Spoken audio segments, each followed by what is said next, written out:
The Age of Apostasy.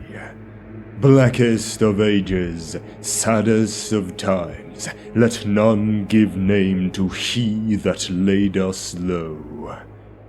From the Chant of Days by Scrivener Obis Mac. The ADEPTA SORORITAS date their founding from the 36th millennium during the turbulent times known as the Age of Apostasy.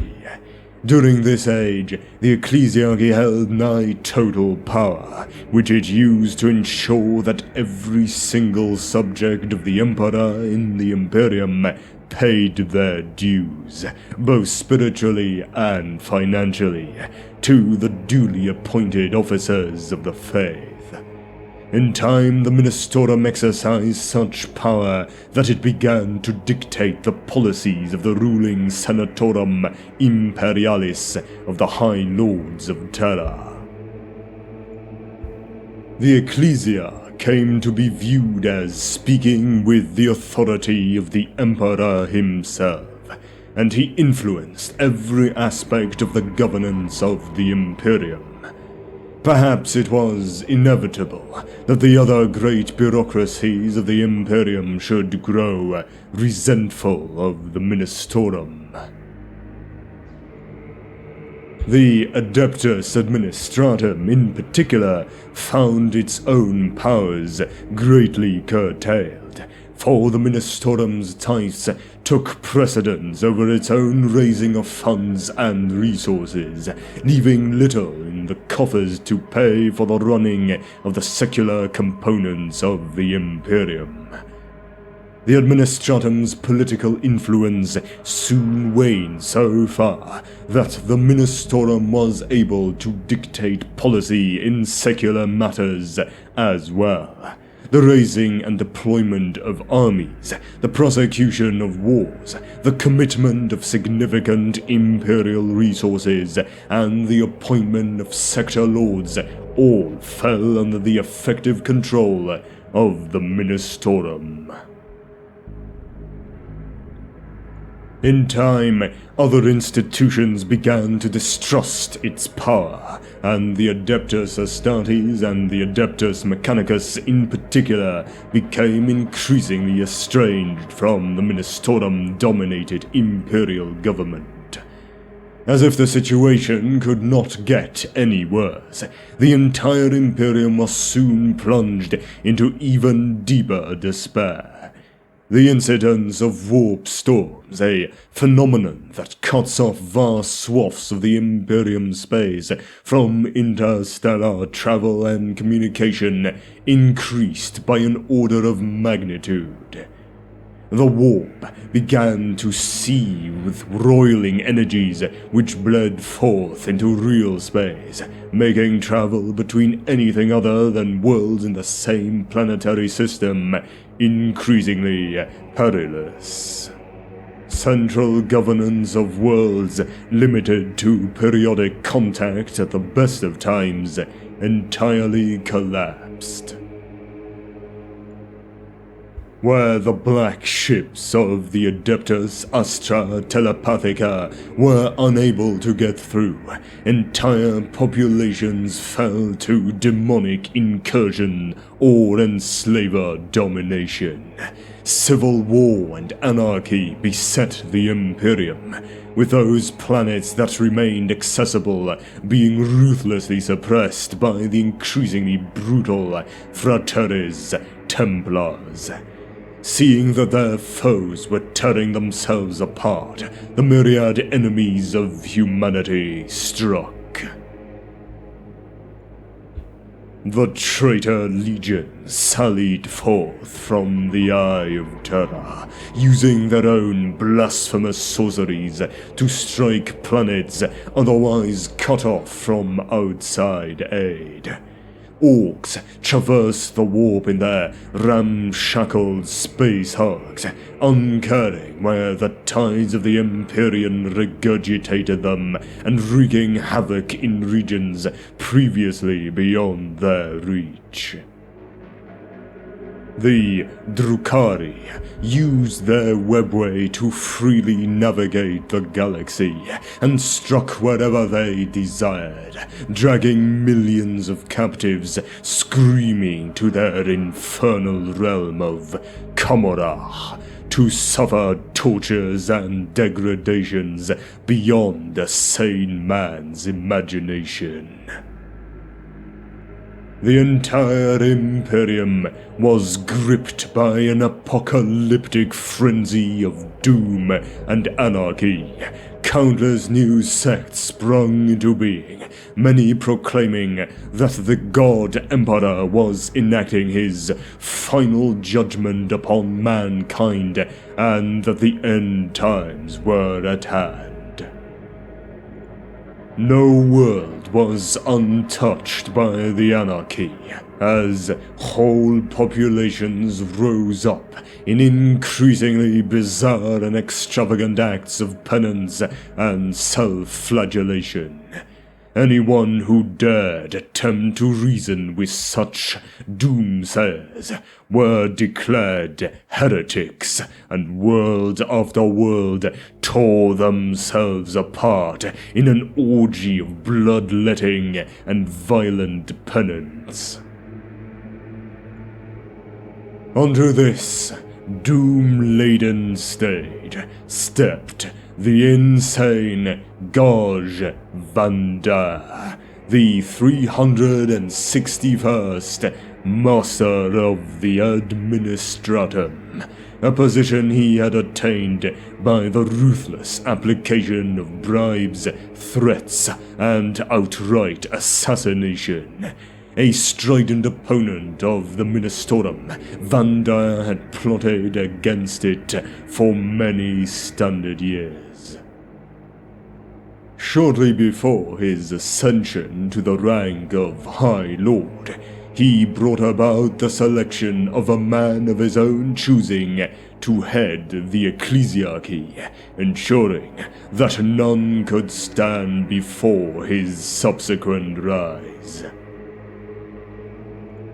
As confidence in the new puppet ecclesiarch, Paulus III, plummeted due to his reputation for incompetence and venality, Gauj Vanda made his move, taking control of the ecclesiarchy in a military coup d'etat orchestrated by Astra Militarum officers under his control, who simply executed Paulus III outright, claiming that his behavior proved that he was a heretic and made him unfit for his office. Vanda then used the support of various Monasterium cardinals he had bribed and otherwise brought under his influence to immediately call a conclave that selected him as the new ecclesiarch. Assuming the dual roles of ecclesiarch and master of the administratum to become the most powerful person in the Imperium of Man, Vanda succeeded, ultimately only in driving the Imperium into the bitterest period of civil war and rebellion it had known since the Horus Heresy, remembered as the Reign of Blood. Daughters of the Emperor. Early in his tyrannical rule, Vanda's agent sent him word of a unique sisterhood of warrior women living on the little-known agri-world of San Leo. Hearing of their ascetic way of life, their utter dedication to the Emperor, and in particular their skills at arms, Vanda decided that he would make a formal visit to the secluded convent of the Daughters of the Emperor. The first that the inhabitants of San Leon knew about the state visit by the man who was the de facto lord of the Imperium was when several thousand of his retainers marched into their simple towns and demanded that they show the High Lord the utmost devotion on pain of death.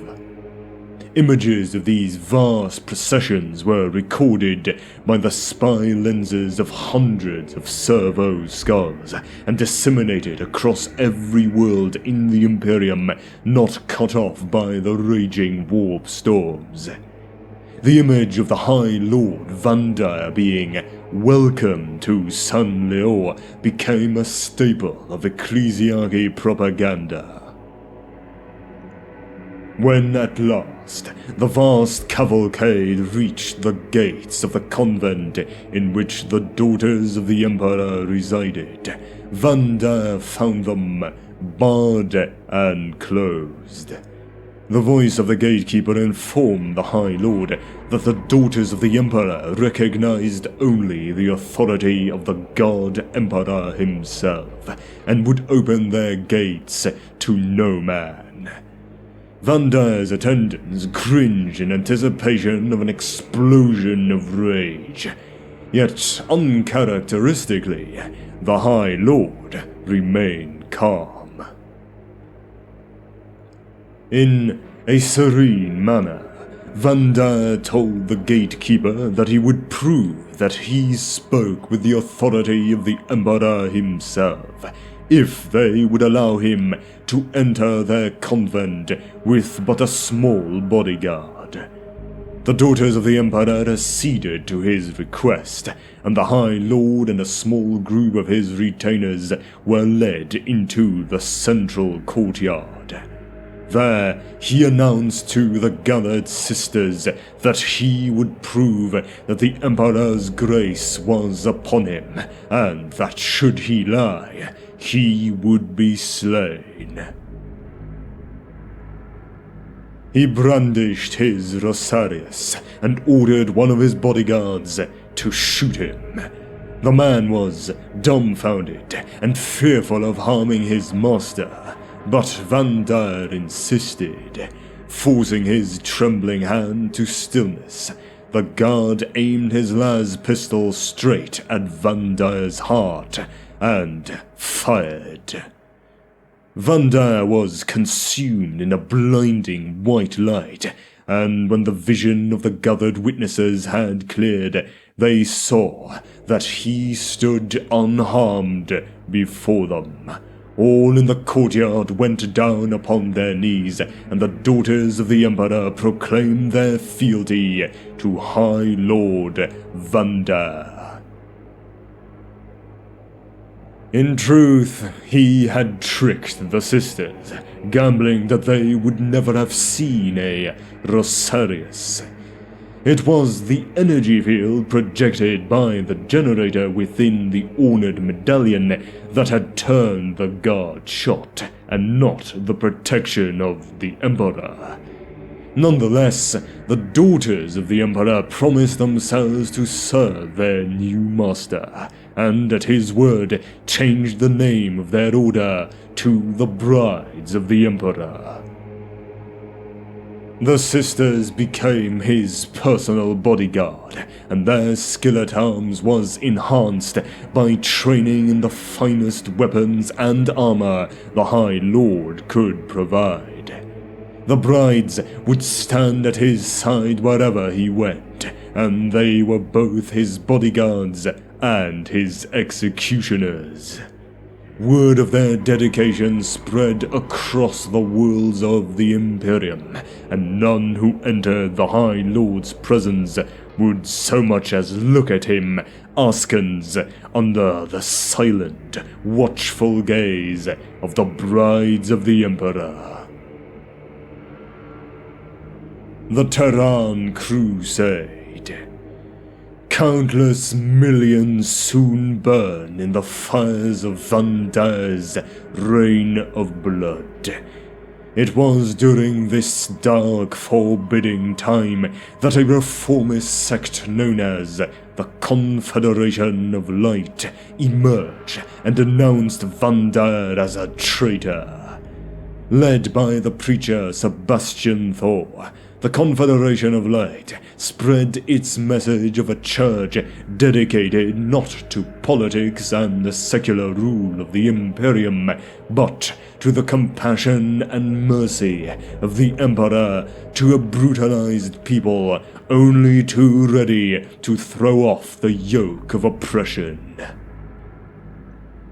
An orator of supreme skill, Sebastian Thor swayed whole worlds to his cause and turned the tide against the High Lord. As Thor's crusade smashed aside those who remained loyal to the Ecclesiarch, the Space Marines and the Adeptus Mechanicus, both of whom had remained largely on the defensive during the Age of Apostasy, were finally able to join forces with Thor and close on Terra. As Vandir's madness had become all too apparent, the Fabricator General, Gustav Hidiatrix of the Adeptus Mechanicus, roused the Senatorum Imperialis to oust him from power. Vandir's answer was to dissolve the Senatorum Imperialis and declare both the Mechanicus and the Adeptus Astartes heretics and traitors to the Imperium.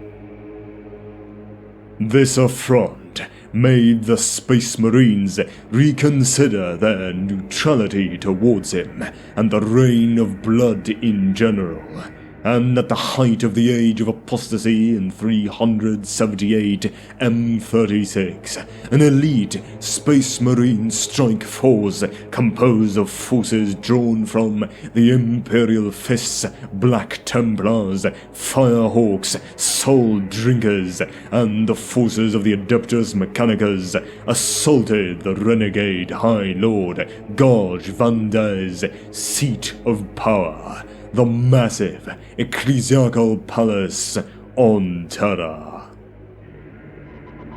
The Space Marines, believing the Ecclesiarch to be only protected by legions of zealous but ineffective Fraternes Templar troops, launched one of their trademark lightning drop pod assaults. However, once on the ground, the Astartes found to their dismay that they had grossly underestimated the opposition. Facing them were a corps of superbly trained warrior women, clad in power armor and wielding bolters, who fought with a passion remarkable even to their Astartes opponents and stood their ground to the last woman, fearless and fanatical in the belief that they were protecting the Emperor himself. Their assault bogged down as they were pushed back with casualties, and the attackers were forced to resort to a long, grinding, and bloody siege of the ecclesiastical palace complex, with quarter neither asked for nor given. For solar months, Vandir's army withstood every assault. The madness only ended when Centurion Longinus of the Adeptus Custodes, the Praetorian Guard of the Emperor himself, sought out Alicia Dominica and her most trusted companions, the leaders of Vandir's bodyguard. Longinus took them before the Golden Throne and the God Emperor, and though no written histories tell of what transpired there, it was evident that some great truth was passed to Dominica and her fellow warriors. When they emerged from the bowels of the Imperial Palace, they marched with barely controlled fury to Vandir's audience chamber. There, they found him in the midst of yet another insane tirade, pausing only to condemn him for his crimes against the Emperor. Reportedly, Vanda's final words were, "I don't have time to die, I'm too busy." Alicia Dominica drew her power sword and beheaded the High Lord. It is said, at the moment of truth, Vanda's Rosarius, which had protected him upon San Leor, now failed him, its gleaming form cleaved into by Alicia's blow. The reign of blood was over.